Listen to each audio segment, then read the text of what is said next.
What's up, guys? My name is Matt. I'm also known as the Riddler to very few within the SoCal Smash community. And joining me today is going to be NiceGuyRy. He's a much more well-known person within the SoCal Smash. And for those of you who are watching and don't know what I'm talking about, the SoCal Smash community is, well, the whole Smash community, actually, because that's really what this video is addressing. The whole Smash community is a group of video game players, such as myself, who have a love and passion for the video game series Super Smash Bros. Um, Recently, in the past week, there's been a huge shakeup happening within not just the Smash Bros. Community, but the fighting game community as a whole. And both Ryan and I wanted to kind of make this video and address things from a Christian perspective. One, because we think it's a really important message. So this video is kind of mainly addressed as a challenge and call to Christians within the community, but also it is for the victim and the offender, kind of as both Ryan and I address things from this Christian perspective. And so within just a few moments, Ryan is going to talk to you guys, give his impressions and his thoughts, and then after that, I do want to kind of bounce off of Ryan and probably add on just two or three more thoughts, as well as answer an important question at the end that I think is on most, if not all, people's mind throughout the video. And I would feel remiss if I ignored and didn't address this question that, like I said, I know is going to be on a lot of people's minds. So without further ado, here is none other than Southern California's NiceGuyRy. Okay, what's up, guys? My name is Ryan, or better known as NiceGuyRy in the gaming community. And I was invited by my good friend Matt to share my thoughts from a Christian perspective as to what is going on right now in the gaming community, or more specifically, the Smash Bros. Community. So quick overview, there has been a large number of individuals, many of which who are high-profile, major influencers, who have been accused of things like sexual assault, pedophilia, some pretty bad stuff.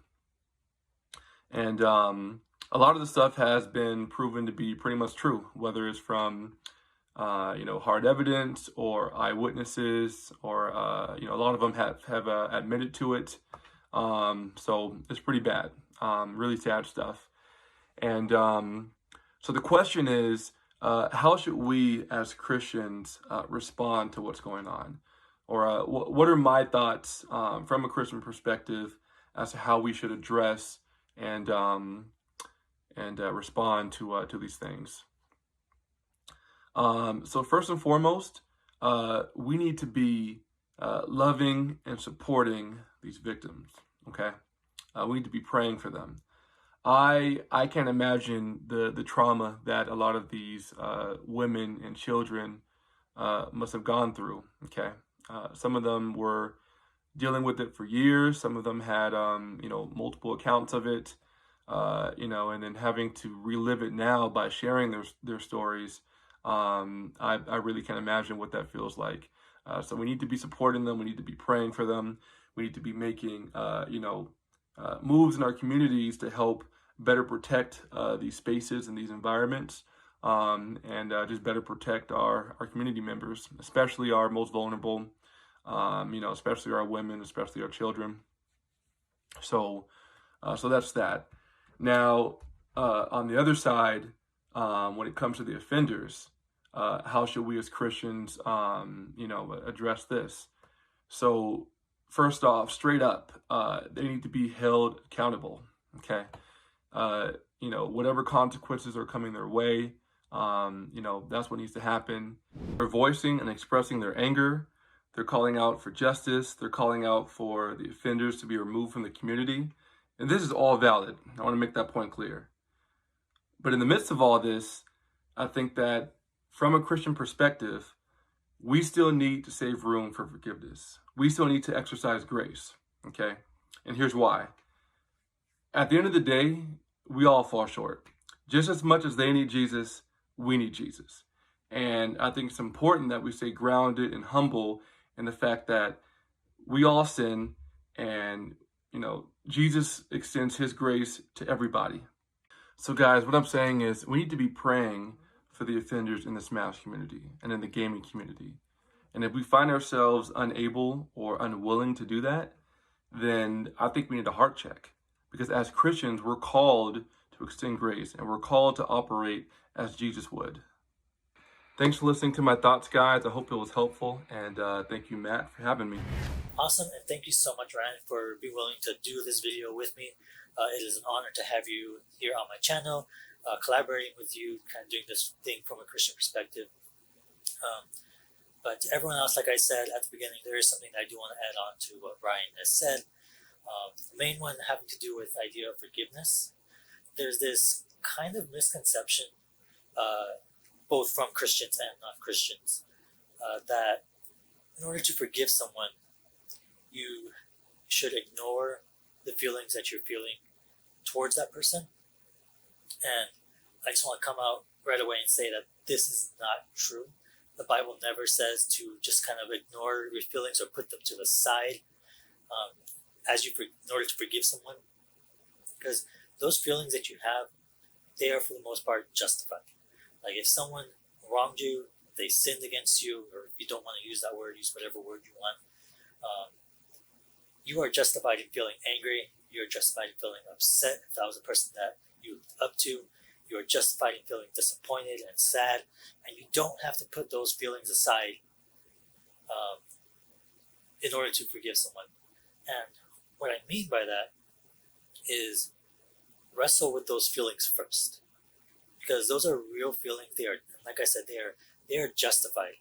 Don't ignore them. Don't just bite down your teeth and say I forgive you through your teeth. That forgiveness has to be genuine. It has to be something that you want to give from your own heart, and you can't do that when you're harboring feelings of anger, harboring feelings of sadness and disappointment and things like that towards the person that you want to forgive. So wrestle with those feelings. Don't ignore them. Don't put them to the side. We're not saying to do that. Wrestle with them. Come to terms with them. Come to peace with them.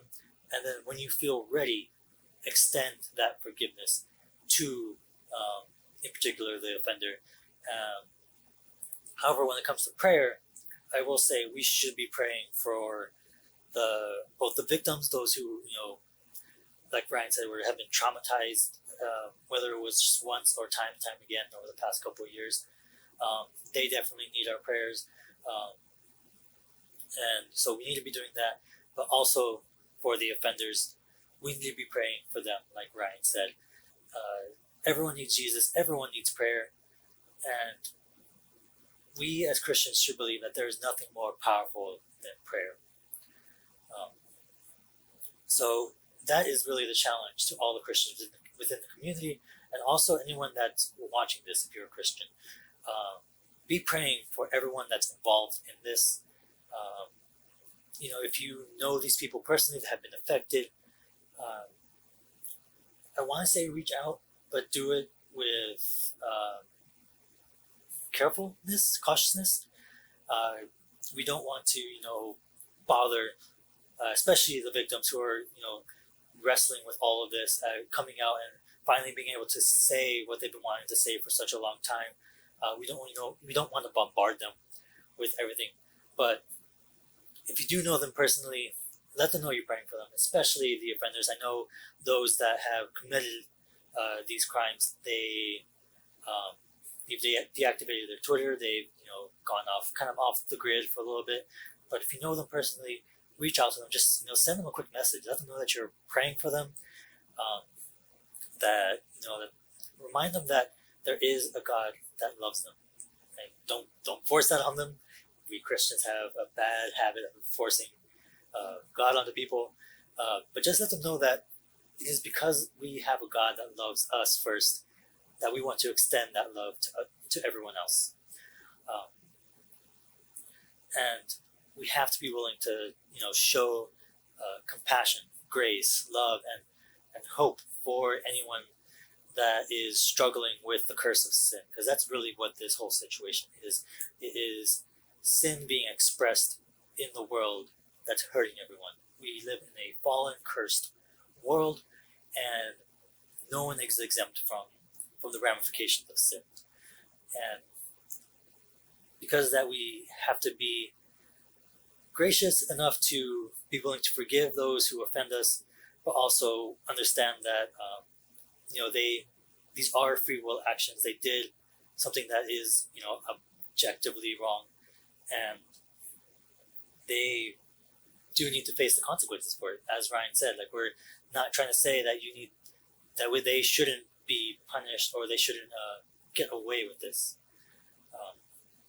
because there should be consequences. Even though we believe in a loving and merciful God, we also believe in one that is the standard of justice, and that's important that we need. So that's something important that we need to keep in mind. As for the question that I wanted to address, that I said at the beginning of the video, it is common knowledge that we Christians profess to believe in an all-good, all-powerful, all-knowing God, right? And I know anyone watching this video, most people watching this video, especially if you're a victim of anything of this that has happened, I'm pretty sure that you've wrestled with the question of, why did God, if he is all good, if he is all powerful, and if he does know what's going on because he's all knowing, why did he allow this to happen? That's a big question. It's an important question. And I'm going to be completely honest. I don't know. I don't know why he would allow this. I'm not going to make any claims as to why he would allow it. I don't think any Christian should come anywhere near trying to make a claim as to why God would allow something like this to happen. And even though the Bible does have a lot of answers, it doesn't give us direct answers as to, or God doesn't reveal to each person individually, hey, here's why I let this terrible thing happen to this person. Rather, what the Bible does tell us is it tells us promises from God. It tells us that eventually all these evil things that we see in the world, all these evil actions that are performed by people, they will end. Not only will they not end, but there will be justice for these actions, whether it be in this lifetime or the next. Which is why the hope of Jesus Christ, his resurrection, his death, and everything that we believe is so important when it comes to this issue of evil in the world, of things, bad things happening to people. And I also do want to say that I'm not trying to make this into a preachy video. I'm not trying to say this because I want to convert anyone.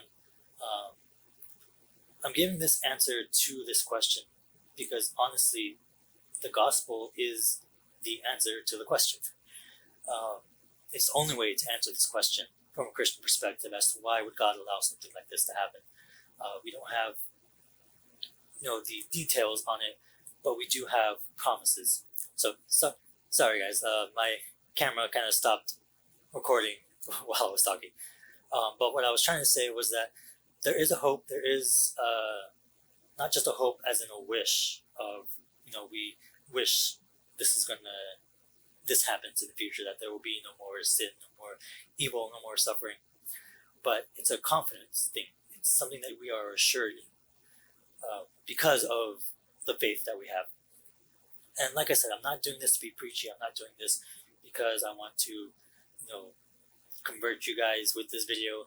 I'm saying this honestly and openly, that there are things that we don't know why God does what he does, but there are things that we know of what God will do in the future. And with that, that's my short but not really short answer to the question of why would God allow something like this to happen. If you guys have any other questions or want to talk about this a little bit more, just message me, message Ryan. We'd be more than happy to talk to you guys about the whole loving God and evil being in the world scenario. So with that, thank you guys for watching this video. Thank you again, Ryan, for joining me on the channel. And like I said, if you guys have any questions, feel free to message us. We're more than happy to discuss these with you. And you guys have a great day.